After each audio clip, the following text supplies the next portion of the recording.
Assalamualaikum warahmatullahi wabarakatuh. Waalaikumsalam warahmatullahi wabarakatuh. Di sini Mbak Bapak apa? Pengawas, kepala sekolah, guru ya. Pada punya handphone semua ya. Silahkan dikeluarkan handphonenya. Terus santai mau. Dikeluarkan handphonenya semua. Foto Pak. Foto bareng kita. Kuis. Ya. Kuisnya nggak susah-susah gitu. Tentang materi yang mau saya sampaikan ke teman-teman, kita berbagi ilmu saja tentang literasi. Kalau literasi secara harfiah ya, secara detail itu Bapak Ibu lebih menguasai. Saya hanya cerita tentang kenapa literasi itu menjadi indikator dalam rapor pendidikan. Oke, mudah-mudahan internetnya lancar. Jangan lama-lama. joinmyquiz.com, kodenya apa? 508. joinmyquiz.com, joinmyquiz.com. Handphonenya ada kuotanya betul? Aku tidak ditambahi Pak Muhammad, betul sama lagi kuotanya jalur PIP masalah. Kodenya 508969. 508969. Kuisnya nggak susah-susah, yang setiap hari Bapak Ibu guru terutama kepala sekolah ini sudah hafal dengan kuis ini, dan jangan khawatir, tidak usah diupload di EKIM, nanti tidak masuk di PMN, bukan aksi nyata juga. Pak Pengawas, Kurikulum. nah kurikulum merdeka, bukan MPS1, kurikulum 2020. Ini harus dihir Pak Kadin kayaknya nih Pak. Satu pertanyaan tentang rapor yang indikator numerasi banyak yang salah Pak. Kelihatannya harus dihir beneran ini Pak Papo. Oke, lanjut.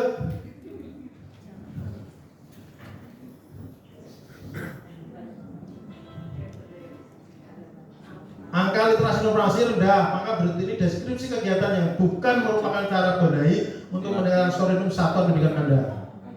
Ayo, yang bukan, itu kan terlihat di dalam Bapak Ibu menyusun rapor, kan ada tuh angka masa dan sebagainya. Pokoknya kalau buka rapor pasti hafal, bener insya Allah. Nggak ngerti diketik kemudian diklik ya. Pesimis salah. Yang bukan.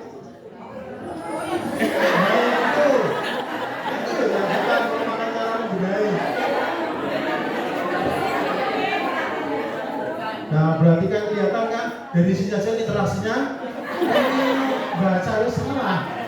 Bukan yang bukan. Kan banyak bener. Ya, bener pemberdayaan pendidikan. Yang bukan ini. Pemberdayaan pendidikan itu kan bukan di literasi numerasi, itu lebih banyak ke indikator yang lainnya. Oke, lanjut Mas. Masih pertanyaan terakhir ya? Ya, 9 ya. Baik, yang bukan indikator kelompok indikator kualitas hasil belajar. Kan ada kualitas hasil belajar, kemudian lingkungan belajar. Nah, ini masih ada yang salah, berarti laporan di Panturan sinyal. Rapor itu buku sucinya sekolah. Wah, coba kayaknya bener nih, kayaknya. Oh, diselip, oh masih. Mana? Wah, nah bener. Yang bukan tadi kan? Kalau yang bukan kualitas belajar kan dari sekolah ini, tuh literasi, numerasi, klaim itu kan kualitas hasil belajar. Kalau partisipasi sekolah itu indikator di kami di dinas masuk dalam sekolah. Lanjut pertanyaan terakhir. Nah ini dinas memiliki unit kerja yang bertanggung jawab terhadap mekanisme perencanaan hingga anggaran, termasuk pada saat penganggaran perubahan budget reguler sebagai panjangan dari PEP. Perencanaan, evaluasi, dan PEP dan penganggaran. Masih salah. Kalau kemarin dapat anggaran reaksinya ya ditunda dulu. Bisa Mas, salah dikit aja dulu reaksinya. Allah ya tak. Yang benar 21. Ada yang jawab begini, perencanaan evaluasi pendidikan udah tentang bagiannya. 12 itu ada. Oke. Pelaporan. Selesai. Kita cek peringkat Apakah baru ya? Siapa juara? Masih Pak Tamrin. Ini normatif saja yang Bapak Ibu sudah sering dapat. Kemudian sampai dengan P5 transformasi pendidikan yang sangat luar biasa yang mestinya Bapak Ibu sudah lebih memahami berkaitan dengan pengembangan kurikulum yang ada di satuan pendidikan kita masing-masing. Ini konsep-konsep Merdeka Belajar, bagaimana sekolah itu berkualitas, didukung oleh infrastruktur kebijakan, pendanaan, kepemimpinan, budaya, kurikulum, pedagogi dan sebagainya yang sekarang sudah mulai mati. Intinya bahwa transformasi pendidikan itu perubahan-perubahan yang cepat kalau tidak kita ikuti dengan serius, artinya ya ini namanya kebijakan ya. Jadi Bapak Ibu memahami yang hadir di sini kan ada yang P3K, tidak ada ya, sama P3K pun ASN. Kalau Bapak Ibu memahami yang namanya ASN, kita baca Undang-Undang 5 2014. Seringkali saya sampaikan tugas ASN itu kan hanya 3. Yang paling pokok adalah yang pertama adalah sebagai pelayan masyarakat, yang kedua apa kira-kira tugas ASN? Dan kedua itu pemersatu bangsa. Yang terakhir yang paling berat kita pelaksana kebijakan. Cuma 3 ini intinya kalau di undang-undang ASN. Kalau sudah melaksanakan kebijakan kan ya mau tidak mau, suka tidak suka, yang namanya kebijakan apapun itu, contohnya seperti kebijakan Merdeka Belajar, kebijakan kurikulum yang baru yang dulunya 13 sekarang berubah menjadi Merdeka Belajar kan ada diskusi kebijakan PNM, kebijakan apalagi EKIN, kebijakan apalagi absen kudu pakai siap kerja, sekolah yato, mayato, gitu ya. Seneng banget ada server dari refocusing Pak Yoga gitu. Nah, saya tuh bener loh. Saya Pak kalau ada refocusing, nomor 1 saya dukung Pak Yoga, server siap kerja jangan dibelikan Pak. Iya tuh. Saya kalau ke teman-teman SMP dan beberapa waktu kemarin di sini, Pak ada refocusing, servernya di refocusing aja Pak. Nah, tapi sekarang belum semuanya kayaknya ya. Apa udah semuanya Pak Budi? Sudah semua formil ya? Siap kerja itu? Sudah ya? Alhamdulillah. Ya masih belum pakai. Masih berbutuh baik, nah muaranya kenapa muncul kebijakan-kebijakan yang baru Bapak Ibu? Ada yang paham TISA, bukan pisang ya, TISA apa program instrumen student assessment ya. Jadi PISA itu untuk mengukur ini awalnya kenapa kita kan Indonesia itu baru ikut PISA itu tahun 2018. Nah, sejak adanya pandemi loss learning kita kan tinggi sekali gitu kan. Nah, kita ikut PISA yang diukur itu kemampuan akademik khususnya di bidang sains, matematika dan membaca. Dan kita kenal literasi yang lebih umum ya, literasi, numerasi, kemudian sama dengan sains. 3 itu. Dari situ kelihatan Bapak Ibu kalau kita pelajari bersama-sama. Saya hanya menyampaikan apa yang kita dapat, apa yang saya dapatkan ketika saya mengikuti di acara-acara di kementerian. Skor kita tahun 2018 itu sebenarnya naik peringkat 70-an. Cuman angka kita itu turun Pak. Dari 2018 matematika kita 371, di 2022 karena PISA ini kan setiap 4 tahun sekali ya diukur ya, 359. Nah kita peringkat dulu 74, sekarang ini peringkatnya naik, artinya dari sekitar 80-an lebih yang diikuti oleh negara-negara untuk penggolongan untuk PISA ini, kita sekarang peringkat 71. Jadi artinya meskipun secara peringkat kita naik, tapi skor kita sebenarnya masih turun untuk literasi, numerasi dan sains ini. Jadi itulah kenapa kebijakan-kebijakan dari Pak Menteri waktu itu, Mas Menteri memunculkan program-program yang lebih mengarah ke literasi numerasi, bukan lagi seperti yang dulu. Itu awal mulanya kenapa ada literasi numerasi, kemudian muncul kembali kebinekaan dan sebagainya, itu menjadi indikator-indikator utama dalam pelaksanaan standar pelayanan minimal pendidikan. Ini hasil awal dulu ketika kita melaksanakan asesmen nasional, terutama dari sisi perundungan. Perundungan itu kalau yang terbaru ikut iklim apa? Kan ada 3 itu. Iklim yang mana? Perundungan. Halo? Jawab mau Mbak ini? Keamanan ya. Keamanan itu cenderung dari sisi penelitian itu cenderung dari hasil ANBK itu anak-anak kita yang mengalami perundungan itu mayoritas literasinya pasti rendah. Kita tidak bisa memperdebatkan apakah hasil dari rapor pendidikan, yang hasilnya rapor pendidikan dari hasil asesmen hasil ANBK itu benar-benar menggambarkan sekolah kita enggak? Ketika meluncurkan program ANBK ini, itu sudah melalui beberapa kali penelitian. Kalau Bapak Ibu belajar statistik, ada yang namanya teori MCKV, Monte Carlo, saya lupa, Mencen Monte Carlo. Jadi teori tersebut menggambarkan bahwa tidak berbeda secara signifikan jumlah siswa yang mengikuti tesis, mengikuti ujian secara kelompok dengan jumlah yang berbeda itu. Artinya kalau kemarin kan siswanya berapa? Kalau SD kelas 5 30 misalnya ya.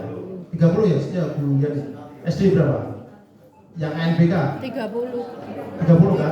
Nah, 30 kalau SMP kan tahun. Nah, itu kan dengan jumlah semua siswa kelas 1 sampai kelas 6 misalnya ikut ANBK, hasilnya tidak berubah signifikan, sama. Deviasinya nggak terlalu besar, deviasi itu harusnya kesenjangan. Itu sudah melalui teori-teori statistik, makanya dimunculkan sistem program itu ANBK rapor pendidikan itu. Karena kenapa banyak yang bertanya-tanya, apa ya sih rapor ini menggambarkan sekolah kita? Coba Bapak direfleksikan di sekolah masing-masing. Makanya kan muncul rumus itu IRB identifikasi. Hasilnya saya juga melihat secara, nanti ada hasil secara kabupaten, saya melihat oh ya memang hampir mendekati memang kondisi kita seperti itu gitu. Jadi memang sudah secara teoritis MCKV itu diberlakukan dalam pemanfaatan asesmen nasional tersebut. Gitu. Nah ini tadi Merdeka Belajar rapor pendidikan, tadi saya pertanyaannya rapor pendidikan 19. Itu masih ada yang salah tadi ya. Ada yang rapor pendidikan, kalau yang hari ini kan ini ya buku bacaan bermutu literasi kalau kaitannya dengan buku-buku itu tadi. Baik, ini visi pendidikan Indonesia, Merdeka konsep-konsep Merdeka Belajar ada 26 sampai dengan hari ini. Ada belum nambah lagi ya Pak Budi ya? Kira-kira belum ada ya? Belum ya, bukan saya baru dengar juga 26 sampai hari ini. Nggak tahu besok ya, mudah-mudahan sih nggak nambah lagi. Kasihan saya nambah-nambah. Bapak itu kan saya melihat teman-teman yang tersiksa dengan Merdeka Belajar kelihatannya. Nggak ada aksi nyata, nggak laptop, ngaduin di laptop, ngaduin yang PIP jauh laptop. Jadi isinya keluhan curhat, tau mana Bu Indah lah, isinya curhat belajar. Kurang namanya bukan sebenarnya. Ya, betul. Laptop Pak garis ampun Pak, ya belum laptopnya Allah laptop agak tunggal ini. Oke, nah jadi saya cerita transformasi pendidikan. Aktivitas output capaian DAPA ini adalah gambaran ketika kita sudah melaksanakan perubahan yang sangat besar di lingkungan pendidikan. Tidak hanya tanggung jawab satu pendidikan, tapi kita di kabupaten sampai dengan jenjang provinsi memiliki tanggung jawab yang sama. Mulai dari sistem perencanaan, kebetulan kami di topoksi kami tadi di awal saya adalah perencana, jadi paling tidak saya mengetahui gambaran apa sih sebenarnya yang dibutuhkan teman-teman bidang ketika harus melakukan program-program ini, harus ada progresnya minimal seperti itu. Kalau kita bicara output, ya hasilnya saat itu juga gitu. Outputnya perencanaan penganggaran PMD atau sudah tepat. Artinya ketika saya menganggarkan, kalau contoh misalnya Bapak Ibu kita lihat di literasinya rendah, saya sekarang yang 2024 itu lebih enak, lebih fleksibel. Saya bisa melihat semua rapor satuan pendidikan, misalnya sekolah mana gitu. Apakah literasinya bagus atau literasi rendah? Karena dari situ kita bisa mengetahui. Contoh misalnya SD berapa? Enggak ini.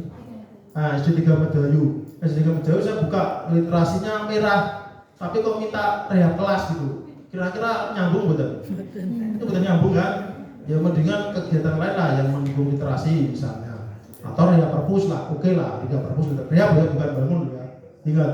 Jadi ketika kita bicara literasi bukan mesti harus membangun perpus. Makanya kemarin banyak ketika saya keliling, kalau rehab perpus insya Allah masih kita akomodir. Tahun ini saya baru nyusun Pak PPAS, kemarin saya ke Karangsari, ya?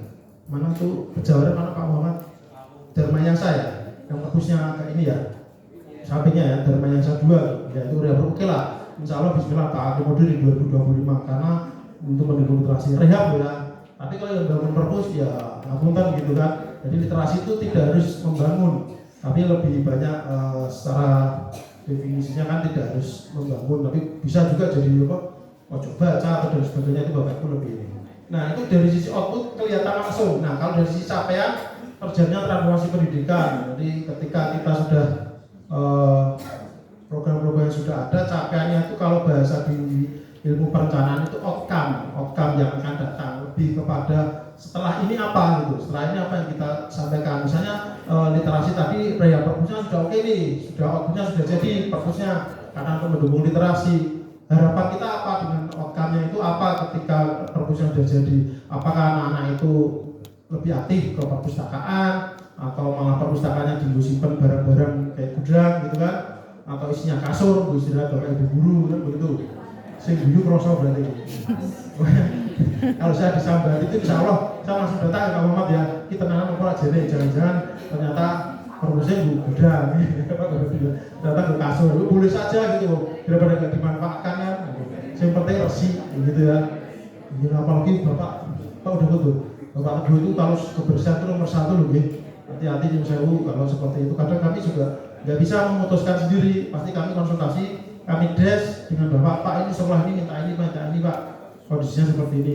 Alhamdulillah ketika saya sampaikan paparan, Pak Teguh nanti pernah ke sekolah panjenengan, pasti itu ada review dari beliau. Jadi tolong kita jalan bareng-bareng dalam rangka ini kita bersama.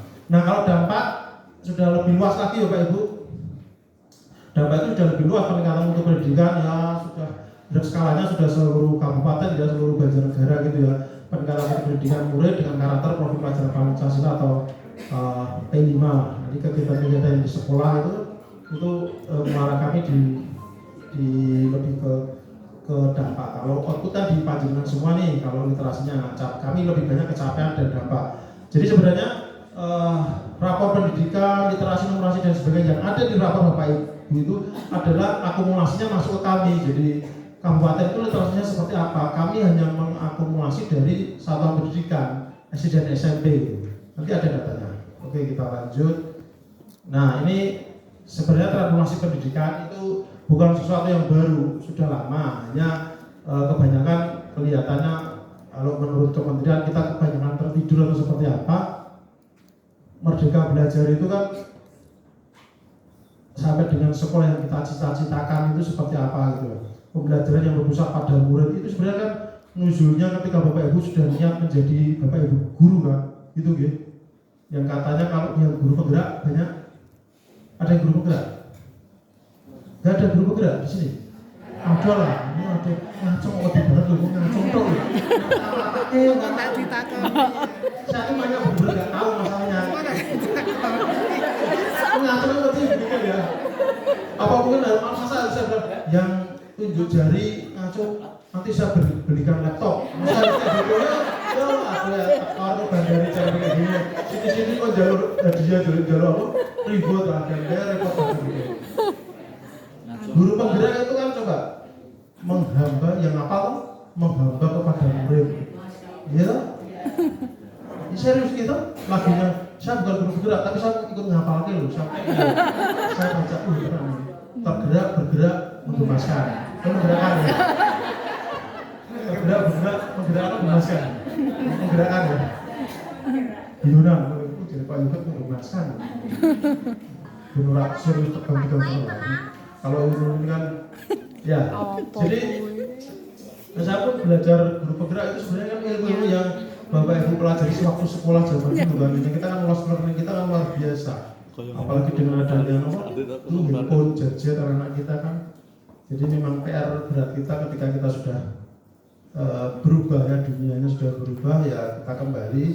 Programnya bagus, tidak ada yang namanya program jelek itu. Tapi kadang kalau saya cerita guru penggerak, sekolah penggerak, aduh, ini pusing. Pusingnya kenapa Bapak Ibu?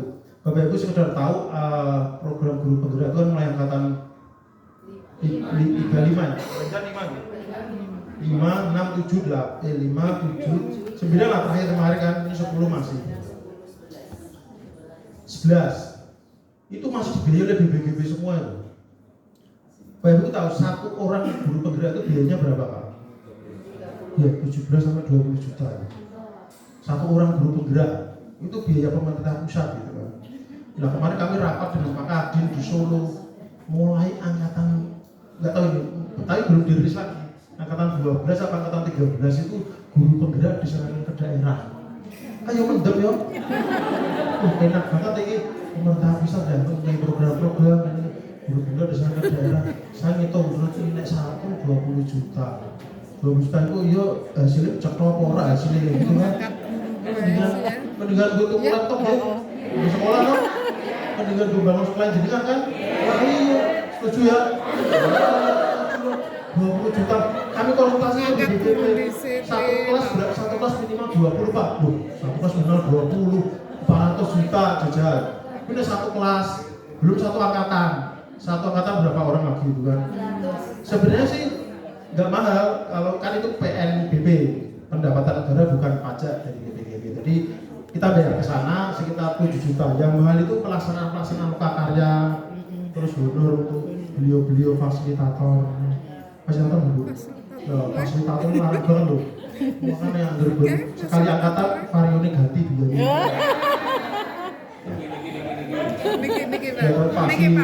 Oh Pak Budi, mobilnya ganti, liburan ke Bali, keluarga itu Pak.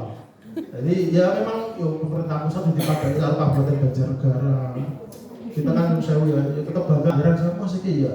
Saya kemarin juga mikir wah ini nggak bisa nginep ya Pak ya gitu. Apa minimal yang Jogja loh, nggak pengen bisa nyanyi bis gitu kan. Cara literasi ini sudah jual lagi. Gitu. Kemarin apa Pak yang di ruang Surabaya acara apa ya? IKM juga ulang hari ternyata ya 3 hari ya pasiennya rumahnya Batur jadi sih. Kenapa karena saya domain saya di perencanaan dan penganggaran kaitannya dengan rapor bagaimana kita. Nah ini tadi pertanyaannya kan ada itu perencanaan pemerintah daerah itu di sini Pak batasnya di Juli. KPPSI apa itu kebijakan umum anggaran prioritas plafon anggaran sementara. Kalau Bapak Ibu mau mengusulkan sekolah misalnya kegiatan-kegiatan itu diusulkan di awal tahun. Kalau sudah kelewat di bulan Juli, ini kami sudah melakukan sudah kita undang. Kemarin sekolah-sekolah yang akan kita rehab di tahun 2025 sudah kita di tahap KPPS hari apa ya Mas? Minggu kemarin ya? Minggu kemarin sudah kita kita kumpulkan. Itu Pak Budi jeblok angkanya Pak. Anggaran saya cuma 700 juta. Saya bagi-bagi loh kan. Lomo banget kok. Tak bagi 10 juta wis sekolah sini silakan datang. Soalnya yang aktif ya pasti datang. Sampai kadang Cirgis Buji dengan saya, ya nggak apa-apa saya terima gitu kan. WA berkali-kali siap. Tadi disampaikan Pak Kadin, kami kan melayani panjenengan semua kan, ya harus tugas saya gitu. Pak saya Sabtu datang boleh datang silakan. Tapi nggak harus ketemu saya kalau saya Sabtu healing kan. Maksud saya kan nggone ya, kadang-kadang pengen healing yo. Bulan healing, maksud nggone kantor terus itu berdiri duit. Wes. Iya, bener kemarin Pak Kadin tadi bener loh. Kalau Pak Kadin dijodoh-jodoh, saya lebih ekstrim. Pernah kaki saya itu merasa ditarik-tarik. Itu mimpi ya Bapak ya. Tapi yo wajar lah. Cewek Pak. Ande cewek. Bener loh. Enggak kalau ada yang SP pendidikan itu tadi singkatannya apa? Ayo. Standar pelayanan pendidikan bukan struktur ya. Standar ini ada tulisannya. Jadi standar pelayanan minimal pendidikan itu pelayan minimal dulu yang Bapak Ibu harus utamakan di dalam satuan pendidikan. Sumber dananya apa ya itu dari BOS, kemudian kalau kami dari APBD, ada juga dari BOSKIN, dari itu dulu. Makanya muncul indikator-indikator untuk membelanjakan anggaran Bapak Ibu itu harus mengarah ke indikator tersebut. Ada indikatornya literasi, numerasi, terus iklim kebinekaan, keamanan, inklusivitas. Itu harus melotok loh, minimal kepala sekolah harus hafal itu indikator-indikator di kualitas pembelajaran itu. Nah, kalau SPM, zaman dulu mungkin Bapak Ibu lebih mengenal kalau SPM itu kan bagi buku lah ke anak-anak. Bagi buku, bagi alat tulis. Tapi sejak keluar Permendikbud 32 tahun 2022 dikuatkan dengan surat ke Mendikbud bulan Februari kemarin, sudah bukan lagi. Jadi SPM itu adalah kualitas pembelajaran, kualitas lingkungan sekolah, partisipasi dan kualitas pendidik. Ini contohnya yang Bapak Ibu lakukan itu. Jadi bagaimana literasi, numerasi, indikator-indikator yang dirapor itu menjadi SPM. Artinya itu dulu yang Bapak Ibu prioritaskan, bukan yang lainnya. Jadi contohnya tadi saya sampaikan di awal, kalau memang literasinya rendah ya jangan minta Rea Pager, Rea Perpus itu pun yen, gitu. Yen mau cuti kan itu ya. Kalau numerasinya rendah juga itu yang didorong bagaimana Bapak Ibu melaksanakan kegiatan untuk meningkatkan numerasi itu kan bisa dibuka di rapor, di akar permasalahannya, bagaimana kegiatannya kan banyak itu. Nah, artinya dengan kegiatan-kegiatan yang ada di rapor itu baru Bapak Ibu melangkah anggarannya berapa, cukup enggak gitu. Kalau enggak cukup baru kita diskusi menggunakan APBD. Gitu. Jadi bos itu kan ya saya percaya kalau bos itu enggak mungkin cukup khususnya untuk sekolah-sekolah yang siswanya kecil-kecil tadi itu ya. Itu. Nah ini hasil bagian tadi saya cerita ke kualitas hasil belajar, kompetensi literasi numerasi, terus iklim lingkungan belajar, keamanan, kebinekaan, inklusivitas itu yang ada di Panjenengan semua. Nah ini pun indikator SPM yang ada di kita Pak, Bapak Ibu. Jadi di dinas itu Bapak Ibu cukup yang 1-2 kualitas hasil belajar, lingkungan belajar. Kan di rapor itu kan ada dimensi A, B, C, D, E ya. Bapak Ibu ke D dan E kalau nggak salah.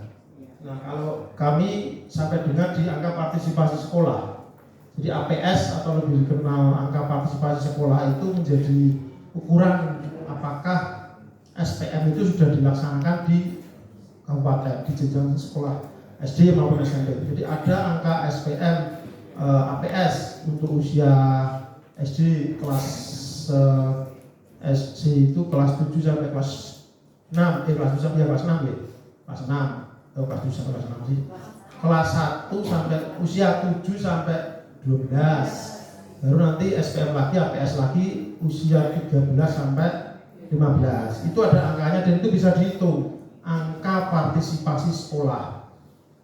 Ada yang bisa membedakan nggak? Saya biasanya bawa dompet lali ya. Daftarnya belum dibungkus ya. Ya Mas Bayu.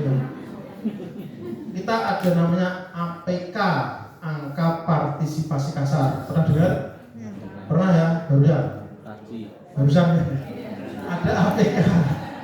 Kemudian ada lagi APM, angka partisipasi murni.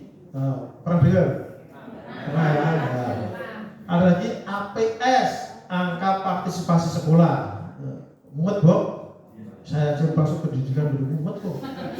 Saya 2021 itu dieret-eret Pak Nur Tama Mas dewanya aku ya. Saya manut Pak Mboten pernah.